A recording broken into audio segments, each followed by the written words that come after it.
The question was, did you have conversations about literally like every guy on the show, every community girl, because it was And I'm I don't think so. You did a lot of disrespectful things, Kid. There was a time you were telling Tochi to go for me. I'm an easy car. Maybe you can help me with that, but I don't think she remembers either. But countless of time, Neil, you have been giving me eyes. You have been giving She me did not body say that signals. was what you're saying. As soon as you came out. Honestly, I can't remember. We all had so much. It was that irrelevant. So all of a sudden, these housemates cannot remember anything. Wow. Hi guys, welcome back to my YouTube channel. My name is Bbnaija and you are on to the Women's Talk Show, and this is the Big Brother Nigeria Reunion 2021 review day 5. And if you are watching my videos for the first time, please do ensure to like, share, subscribe, and also leave a comment down below in the comment section. And to all my returning subscribers, I see you every time. I see you. Thank you very much for coming back to watch my video. So let's just get straight into what we have for today. Did you catch me? The conversation was about him and you. It wasn't about me and you. Did you have conversations about Wathoni? That wasn't the question. Did I have conversation about you? Are always looking for a little problem. Are you sure you're not looking for and the problem with Wathoni is whenever she likes someone and he's not working out, she start looking for a way. She start looking for a way to back you other people. Literally like every guy on the show, everybody never asked you out. So why are you going to come to a guy that never asked you out? Because you didn't get to understand why you're hot. Is it because you thought he said I was an easy catch and you didn't get me, or because you tried and I did not try, Wathoni. You are not even my type. Am I the only one that felt that Tochi was coming from his side, or Tochi was speaking out of resentment for Wathoni? Like he has something against Wathoni, although like Tochi was actually spitting out facts but disrespectfully. And you know, Wathoni caused this upon herself because like simple question they asked you already like and I'm like, what are you all about? But then Tochi was actually saying the fact. So basically Ebuka asked the housemates, a couple of housemates, what they thought about the relationship between Wathoni and Kiddwaya. And so Chukiti said that in his own opinion, no, he felt like Wathoni liked Kiddwaya, but you know, Kiddwaya was just flirting with her and he didn't really like want to have anything to do with her. He was just flirting with her, but she really liked Kiddwaya at first. And as usual, we all know Wathoni to deny. Either she says she didn't like them, she's using them, or this one, that one, that one. And so she went on and said, oh, she didn't like him. She was just like, why would she like him? She was like giving so many excuses. And then she brought up something. She was like, yes, she was like, Kiddwaya had a conversation with Tochi. And Ebuka asked Tochi that, did Kiddwaya tell you anything? Tochi said no. And so they moved past that. And they were talking about, they moved past that. And so something came up where Kaisha said, where Kaisha brought up the fact that Kiddwaya was always bragging about his money in the house, because something a situation came up where Kiddwaya was like, oh, I don't even talk about my family's wealth. And Kaisha was like, how can you say you don't talk about your family's wealth? She was not reminding him that, don't you remember when you used to say, my father is the head of politicians, my father did this, I will give all of you 100,000 naira. And Kiddwaya was like, he just says it normally, he's not bragging about it, that's just the way he is and that's the type of person he is. And then she was like, she wants to know why Kiddwaya is always saying that he can get Nengi if he wants to get Nengi. That was the meaning of that Kiddwaya is being disrespectful to Nengi. And then Wathoni was like, oh, she remembers that's not the only part where Kiddwaya is disrespectful. That Kiddwaya is always disrespectful to women. That he also said something to Tochi that I think she just remembered what the exact conversation was. That Kiddwaya told Tochi that she's an easy catch, so you should go for her. That what was that all about? So my problem in this situation is instead of Wathoni to face Kiddwaya, because Kiddwaya was the actual person that said it, that she was an easy catch. Okay, face the person that said it. She was not facing Brighto. and fighting she was facing Tochi and fighting Tochi, and I'm like, girl, are you confused? And she was like, Tochi, why did you say you didn't have any conversation with Kidd? And Tochi was like, I did not have the conversation with Kidd. Kidd had the conversation with me. Kidd told me. So if you're going to be facing anybody, you're not supposed to be facing me. You're supposed to be facing Kiddwaya. Wathoni was like, why were you talking about me? Why are you talking about me? Oh, you think it's because oh, I know, I can see that you are paying, because like he told you I'm an easy catch and he wanted to come for me and I didn't give you what you wanted. And then she's like, girl, what are you saying? You are the confused one. And Wathoni made mention of something, that Kiddwaya is a community boy, because he's always moving from one girl to another. Not like he's moving from one girl to another, but he's always flirting with everybody. He'll flirt with Nengi today, he'll flirt with this other person tomorrow. So she called him a community boy. And then she was like, for a fact, if we look at it, there's no difference between Wathoni and Kiddwaya in this sense, because obviously Wathoni moves every day. Wathoni likes a new person. Wathoni first liked Prince, and then she moved from Prince to Kiddwaya. It was like she was lonely in the house and she just needed somebody, and she would settle for anybody. So she was just moving from one guy to another, and here she sits down and she has the guts to call Kiddwaya a community boy. It's so funny to me, because like, how can you be calling someone that you're exactly like? What annoys me, I've been saying it since the first episode on the show, that this Wathoni, she would like somebody, instead of her to just admit I like the person, she'll be lying that she don't like them, that she used them. Use who? And Tochi was trying to tell her, like, you are you, who do you think you are, like, why do you feel like? And so he stepped a little overboard by saying that if you think you are hot, why didn't anyone date you in the house? Wow, that was painful and disrespectful, but she actually deserved it, because she can lie. Just own up to the feelings you had. I like them, but they didn't like me back. Or okay, I know that's hard to own up, but it's just I like them, but I stopped having feelings for them. That's a very better excuse than for you to be lying that you never liked them and you wanted to use them, or you were using them or catching cruise. That's a lie, because it was obvious that nobody wanted you at some point. So basically, they had a confrontation, altercation, and they both exchanged words. Although Tochi won, because like he was really, really ready for Wathoni this night. Moving on.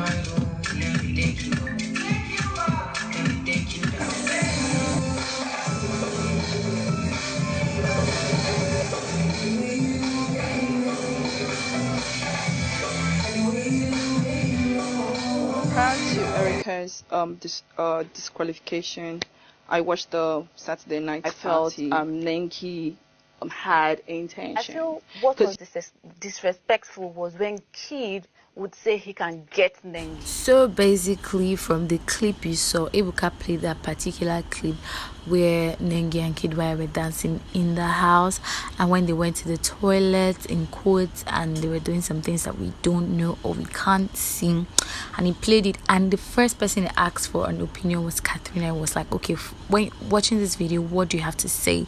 And Katrina went on, although Katrina talks so much as usual, but she was actually saying some things that made a bit of sense. Like, okay, you knew that Erica and Kiddwaya had something to do with each other. Why allow him to caress you the way he does, knowing fully well that he's with somebody else in the house? Like, the closeness was too much. And because she saw that, according to her, because of that closeness, she felt that what Kiddwaya just wanted to do was to flirt with Nengi, but Nengi had intentions, which she did not mention. She was just saying Nengi had intentions. I don't even know the intentions she's talking about, but according to Katrina, that's what she felt. And Kaisha added that yes, she felt that she was just being disrespectful to Ozo, getting to attach with Kiddwaya like that. It doesn't make any sense. And Nengi was like, for her, because the way they're saying the attachment, in response to that particular whole this thing, she was like, if she actually likes someone, she wouldn't be comfortable around them. She'll be shy, like she'll be trying to like gauge herself and all of that, and she'll be mindful of so many. She won't be able to be so playful or free with the person. But like Kiddwaya is more like a very cool friend, and so she doesn't like Kiddwaya because the way she plays with Kiddwaya, that's not how she can be free, or the way she was free with Kiddwaya in the house, she can't be free with someone that she actually likes in that manner. So she wasn't like, she didn't have anything to do with Kiddwaya, they were just friends and she was just comfortable with him, and that's how she plays around most of her male friends. So that was her explanation. And so Ebuka moved to Neo, and I'm going to still give you the breakdown of Kiddwaya's response and Nengi's response to that video, what they had to say, but I'm just going to move to Neo. When Ebuka asked Neo can lie, you guys. Neo is a liar. Even before the reunion, inside the house, Neo used to lie. He used to lie. So anything he says in this reunion, I cannot believe him. So apparently Ebuka asked Neo that, okay, how did you know about, how come you and Ozo happened to be going to the toilet that same time that Kiddwaya and Nengi were there? And Neo was like, Ozo just came to meet him after the party that he wants to pee, and so he said, okay, let's go together. I don't know since when the boys start following each other to the toilet. And if you watch that video properly, the way Ozo walked in, it wasn't a coincidence. It was like the way Neo even came in with Ozo, it was like they came to confirm something. It was obvious that Neo saw, it was obvious that Neo had been like watching them from the party, and they went to tell Ozo that they should go and see what Kiddwaya and Nengi is doing in the bathroom, because Ozo didn't even spend time in the toilet, and he said he went to go and pee. I don't understand. Within how many seconds he was out. So like, and Neo didn't even go there to do anything. Neo was just walking in the corridor like someone that went to do amebo and just came back. But according to Neo said that he didn't know about it though. It was a coincidence. Me, I felt like Neo went to go and call Ozo to come and see, and Ozo came and saw. What do you guys think in the comment section anyways regarding this particular topic? Now in response to this video, Nengi and Kiddwaya had something to say. She needed help with her clothes. Yeah. And that's what it was, and that's what the video showed. Where you guys were facing. I could have been doing anything. I don't know what I was doing. Maybe you can help me with that. But I don't think she remembers either. But did you know they were coming? Alcohol in the moment, we were just being our fleshy selves. How did you guys end up in the same space? Honestly, I can't remember. It was hard. I couldn't even take it up. What was being whispered? I can't remember. It was that irrelevant.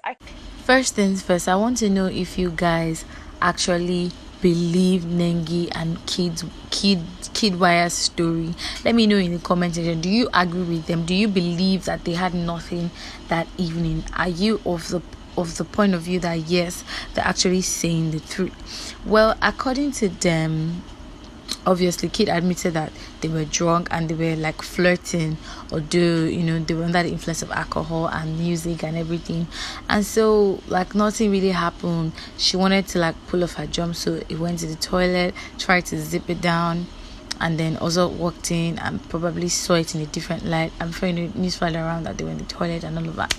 And Kiddwaya said something that is very unfair for people to imagine or think that Nengi and he had something to do in the toilet. And a lot of the housemates had something to say. Katrina said something. All of them had something to say. But Nengi too, in her own, she was like, she really could not even remember anything, because like she was under the influence of alcohol, and all she could remember was they danced in the club. She was pressed. She went to the toilet. Kidd helped her to zip down, and she went to urinate. That was the only thing she could remember. Do you think Nengi's lying, pretending to suppress the memory, pretending to say she doesn't remember because she doesn't want to talk about it? Do you think that Kiddwaya and Nengi's responses sounded so similar, like they prepared ahead for the question and prepared ahead for the answer? What do you think? Let me know in the comment section. For me, I feel like they could be saying the truth and they could be lying, but I didn't think they could have had anything.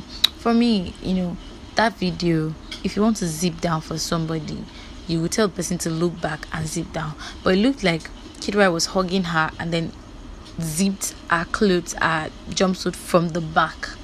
Although they might not remember, because as they said, they were under the influence of alcohol, but something fishy was going on, and it doesn't look like they were whispering, because she was facing him and his hand was behind, maybe pulling down the zip. But while facing him, they did something that I don't know, and probably they cannot remember, but they did something. That's what I know, period. So Nengi did not admit to doing that she did anything. And when Ebuka asked Ozo, was he upset? Like, did he believe her? Ozo said he had already told Nengi that whatever she says, he's going to believe her, no matter what he hears from other people. If he comes up from her, that he asked her, and when she said nothing happened, he believed her. So, moving on to Neo and Kaisha's gist. The only time I would say I approached him was when I tried to dance with you, and that's it. But countless of time, Neo, you have been giving me eyes, you have been giving me body signal. You even had an erection when I danced with you. You did so much, Neo. This is don't pull that crap like with me, okay?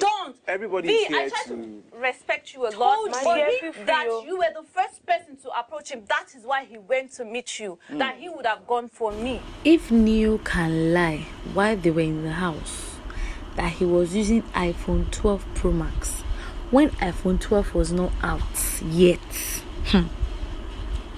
then who am I to believe Neo? Me, I don't trust Neo, to be honest, because even in the house, Neo used to exaggerate a lot of things and add Jara to some certain information. He likes to lie. Me, I already know. So and in the house, Kaisha always says something like, I hate lying, I don't like to lie to people, and that's why I don't even like to mingle with people, because most of them are hypocrites. They're living fake lives. They just come and lie and all of that. So Kaisha is not the type of person that would lie, although she might add one or few things to whatever happened actually between her and Neo, but I know she's not the type of person that would lie. She's just a very soft girl. So apparently Ebuka asked Neo and Kaisha, what's up, what's going on? And Praise was the first person to answer the question. According to Praise, he said, everybody knew that Kaisha liked Neo, like she used to say it, and he used to whine her with it. But he noticed that Neo was always giving her a green light, that she would be lying down under the duvet in the sitting room. And I have the clips. If you check my previous videos on Big Brother Nigeria Lockdown Season 5, you see some of the clips. I will try as possible best to look for the exact one and link it up in this video. So he's always coming to her bed in the night, whispering in her ear, "Shit for me, let me stay on your bed." All she said was, Neo, during this video, she was like, admit that you were giving me green light. That was the ones we knew about. And Kaisha was like, Praise, that's not even all. That Neo used to come. Neo asked that. First of all, she said Neo kissed her on her forehead while they were in a party, and Neo has even asked her to kiss him before, and she was like, she cannot do that. That's not the type of person she is, because he's already involved with V, that he has to choose one. And then Neo also told her that he likes the way she stares at him, and so many things that would make somebody misinterpret whatever and think it's something deeper. But according to Kaisha, she doesn't even have a problem. It's the fact that Neo told her that if V hadn't come to him or made advances at him, he would have gone for her. And V's like, wow, please do. Her facial expression was just very funny. But I believe Kaisha. And what she was saying is, she asked Neo just one question, which was, Neo, did you tell me you like me or not? And Neo could not answer. He was bringing up another point. She was like, Neo, answer my question. Do you tell me you like me or not? Did you like me or not? And Neo could not answer, and so she walked out of the room. While she walked out, Neo was now talking and saying all sorts of nonsense. Although Kaisha admitted that yes, she liked Neo, but she doesn't like Neo again now. But she liked Neo in the house, and she told him first. But then Neo was leading her on. That was her point tonight, that Neo did not want to admit. And obviously I did not expect Neo to own up that yes, this is it, because number one, V is sitting down there, and he really wants to make her look stupid by admitting to that. And two, of course, it's a public television. He would not want anybody to drag him and all of that. So there are possible reasons why he could have lied. It's embarrassing, so he wouldn't want to embarrass himself on TV. So I wasn't even expecting him to admit to the truth. So he crashed. The ship did not sail as well, as what you're saying. As soon as you came out. One thing that I can say is for sure, that is between Eric and Lilo, is the fact that Lilo hasn't forgiven herself yet for wasting such opportunity on one man and coming out of the house saying that she could have gone a lot further if she hadn't been in that relationship with Eric. The fact that she hasn't forgiven herself, I mean, it's going to be very hard for her to forgive Eric, or to see that Eric did nothing wrong, or to even like just reason with Eric or just talk to him, to be very hard for her. And Ebuka brought up the fact that during his interview with her outside the house, she said that Eric took disadvantage of her. I'm sorry, that Eric took advantage of her feelings for him. And so like Ebuka was like, okay, on up to what she said, and she was trying to rephrase the word. And he asked Eric, do you feel responsible? Eric said no. Why would you feel responsible for that? He didn't take advantage of you. You both were in it. So it's not like he forced you or he pulled you into something you did not like. You could have easily just said no. So I feel like Lilo is just having this bitterness towards Eric, because coming out of the house, seeing how Eric is younger than her and a lot of factors, she's not really happy with what she did. And so obviously it's obvious they're not talking to each other, because the way they were addressing each other, and really Lilo was just trying to be careful with her words. It's like they're not like talking, they're not on talking terms. Well, anyways guys, this are just Eric and Lilo. I don't like to talk them because they're like boring people, because like they're not very significant on the show. Anyways guys, now we've come to the end of the show. My name is Okewumi. Please, if you've come this far, don't forget to subscribe, like and share, and also leave a comment in the comment section below. Have a wonderful day ahead. Bye.